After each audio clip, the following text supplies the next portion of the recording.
Hello, ladies and gentlemen. We are back, and I expect that you have taken this time and have used it constructively. Anyways, we this far discussed the metabolic processes, the biochemistry on a cellular level. It's good, it's interesting, and we see how these processes are controlled within a cell. As such, it's a quite a complex system which involves many individual enzymatic reactions, which requires very tight control of substrate availability, requires orthosteric and allosteric modulation. I hope you remember what those are. If not, please do a bit of a search online. Anyways, these processes also include, of course, transduction of energy, phosphorylation, and modification of the molecules through other covalent interactions.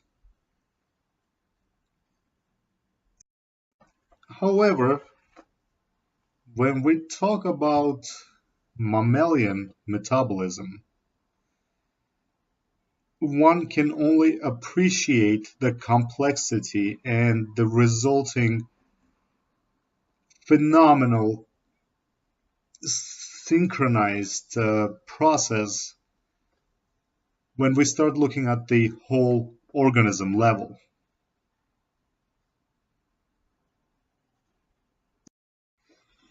So here we will look at more general metabolism, more specifically mammalian metabolism, and we will concentrate on several major organs that are both part of metabolic as well as endocrine system. And endocrine system as such is the chemical driving machinery that keeps the system in synchrony. Endocrine system in turn uses a whole plethora of hormones and hormonal machineries which could be very tissue specific, which can very specifically modulate metabolic processes in certain tissues but not the others.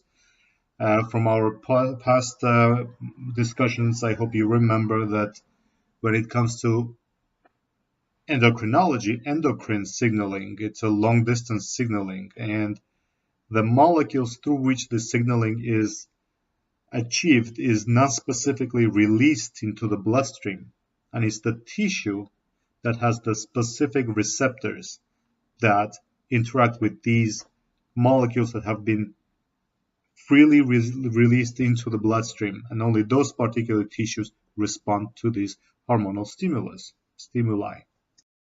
So as a model to look at the whole organism metabolism and to illustrate the integrative role of hormones, we will look at the orchestrated role of insulin, glycogen, epinephrine, and how these molecules play together to influence the metabolism in muscles, in liver, and in adipose tissue.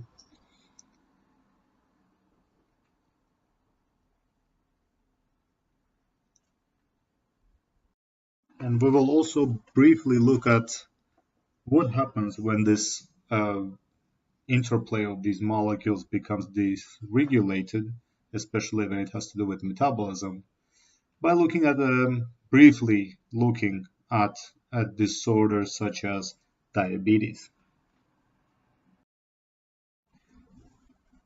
Generally, it is safe to say that virtually every process in a complex system such as a human being is controlled by a number of hormones. By every process, I mean anything that has to do with homeostasis, the intrinsic mechanism to keep the inner world constant. What does that mean? Keeping basically the blood pressure constant, blood temperature, blood volume, electrolytes balance. If we go into further in our evolution or development,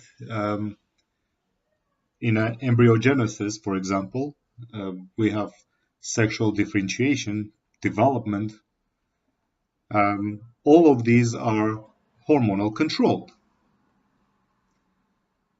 And the coordination of all these processes, all of these regulatory systems is achieved by, at least in mammals, achieved by a unified system that we call neuroendocrine system. So in conjunction with the endocrine system, in which, again, we have chemical signals that are released in the bloodstream and can travel throughout the whole system, the neuroendocrine system is slightly different, in which, as simple scenario, a neuron receives a signal, okay, and it converts that signal, whatever the signal is, whether it's a chemical perturbation, physical perturbation, or simply an electrical signal from another cell. In this case, the neuronal signaling will send a message to subsequent cell, whatever the message is. It could be chemical, if we're talking about a synaptic cleft, for example, which is the junction between a neuron and a dendrite, or an axon and a dendrite in two neurons, or neuromuscular junctions, for example, in which a electrical impulse is converted into a chemical impulse, which then triggers muscle contraction. Now, these kind of chemical signaling doesn't travel far, only a few microns perhaps in a synaptic cleft. A synaptic cleft is just when two membranes of two different cell types come together in a very tight regulated fashion, and a specific chemical cocktail is released upon stimulation, which then binds to receptors on an adjacent cell, which in turn results in the subsequent cellular activity. So these are very tightly controlled. The complexity is enormous, and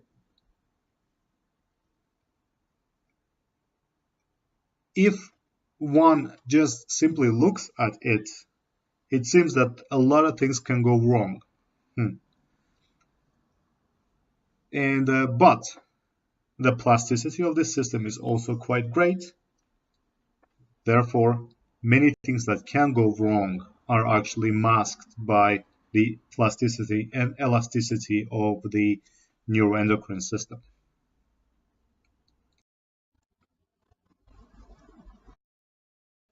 So now that we started talking about a whole mammalian system, we can't not mention several noteworthy individuals within the field of medical biochemistry. So now a question is, well, how is a hormone discovered? How is it purified? right? It has started somewhere. Well, let's look at some statistics.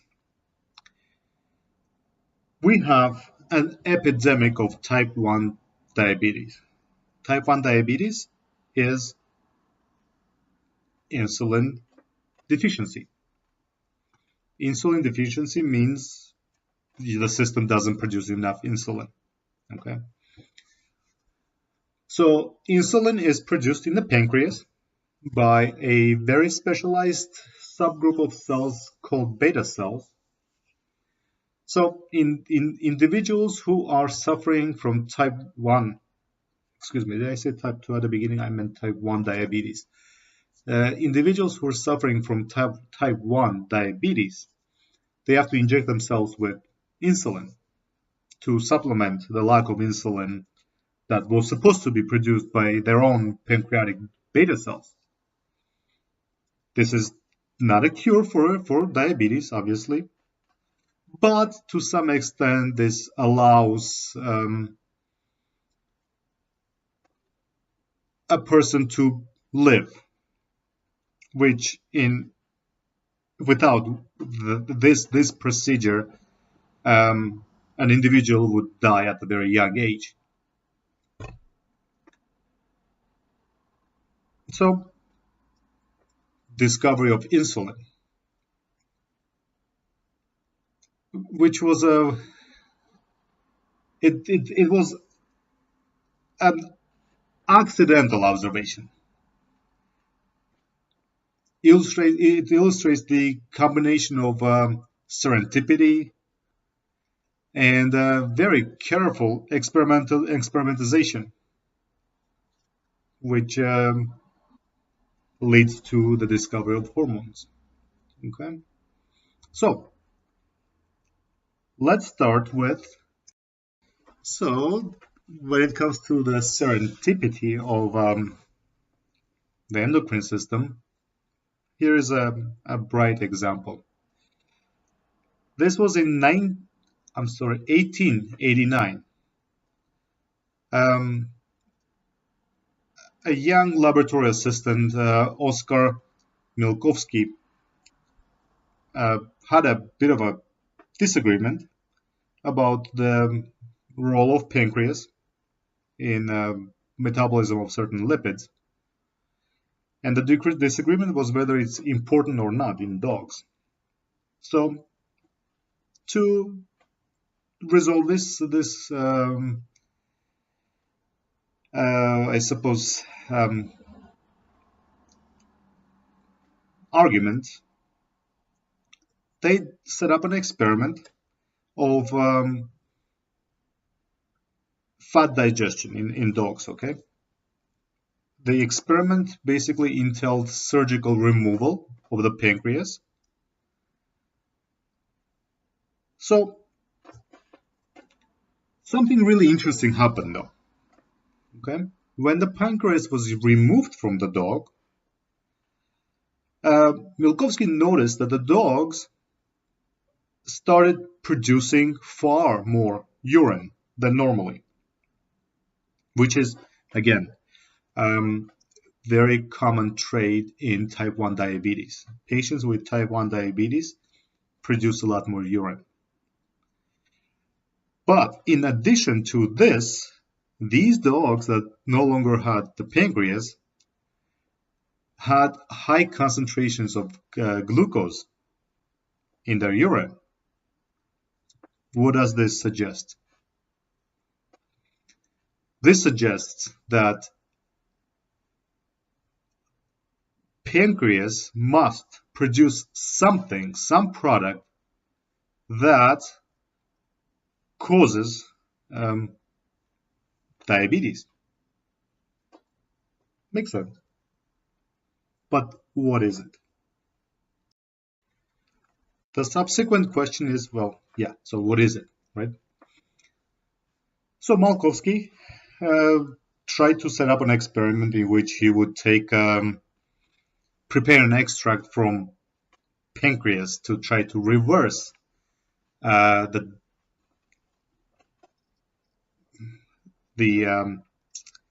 diabetes or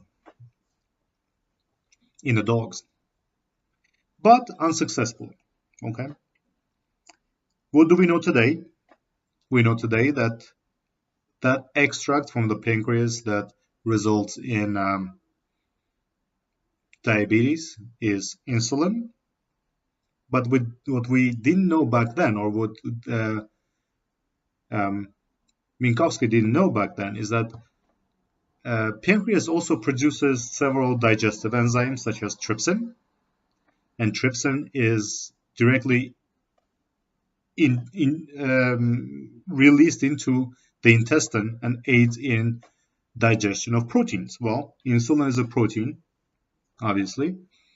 Therefore, in the pancreatic extract that Minkowski was making, he was inadvertently digesting insulin also. Therefore, his experiments were a complete failure.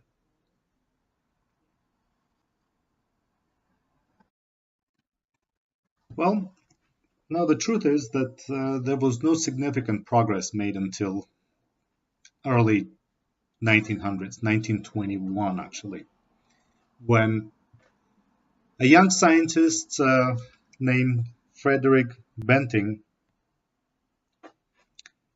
um, and his, at the time, student assistant, Charles Best,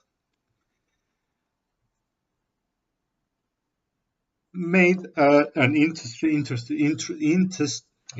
stride forward. By this time, um, upon the work that was conducted by Minkowski, people already knew, or scientists already knew that, well, there was a line of evidence that there are certain cells in the pancreas that are specialized in producing these quote unquote anti-diabetic factor, which we know today as insulin. So these two scientists, basically the Benting and Best, they took very carefully high level of precaution to prevent um, proteolysis, right? Degradation of insulin with um, compounds such as trypsin, which non-specifically chops proteins left and right, which is known as proteolysis, right?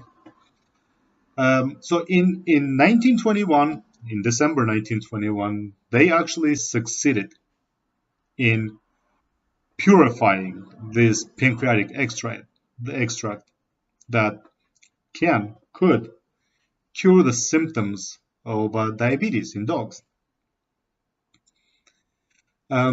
So a year later, well, no, actually several months later, they took this magical fluid, insulin, and they injected into a 14-year-old boy who was basically dying of diabetes. And lo and behold, within only a few days, the levels of ketone bodies and glucose in this child's urine dropped dramatically. By the way, the child's name was Thompson. So, single injection of this anti-diabetic extract, insulin, basically took care of most of the diabetic symptoms in this 14-year-old boy. And this extract basically saved his life. So, uh, I forgot to mention that this work that Benton and Best initiated was actually also supported by um, a biochemist whose name was Collett, and none of this would have been done without his immediate assistance. Um, so Franklin and his boss, MacLeod, right? They received a Nobel Prize in 1923. They received Nobel Prize, but the Benting immediately announced that he will share his prize with Best, and MacLeod shared his prize with Collett. So these four scientists basically today stand as the fathers of modern endocrinology altogether. So one thing I forgot to mention before taking the journey into the past, however exciting the past may be,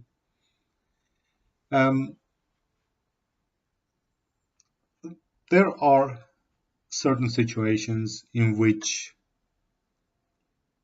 the neuroendocrine system and the endocrine system, even though being completely different from one another in mode of function, anatomically, their signaling machinery may be very, very similar.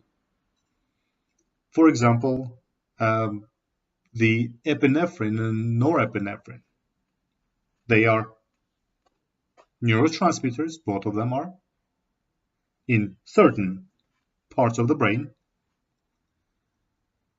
but they also fuel metabolism in liver and muscle. Epinephrine, adrenaline, right?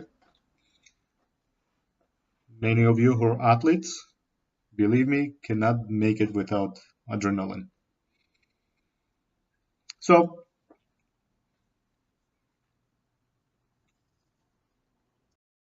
for this chapter, we will talk about this intertwined relationship between neuronal aspects of control of the mammalian metabolism versus or in conjunction with the endocrine control systems. Well, thank you for tuning in. I think this is it for today. I wanted to make another presentation, and I may to go into a bit into the etiology of seizure disorders, because quite interestingly, seizures are also in direct correlation with endocrine system, with metabolic processes, with neuroendocrine system, and it is very hard to pinpoint which part is actually malfunctioning. We can see what the abnormalities are, definitely, but we cannot, as of now, we cannot pinpoint where the origins are. Just like in the case of type 1 diabetes, we know what's happening there, right? We kind of know what causes it, but how exactly? We don't. We don't know. We know how to deal with it. Injection of insulin does the job to some extent. At least prevents a person from dying. However, why the beta cells in the pancreas stop producing insulin to begin with? We don't know yet. So thank you very much. I hope to see you soon. And I think I am back. Well, thank you very much again.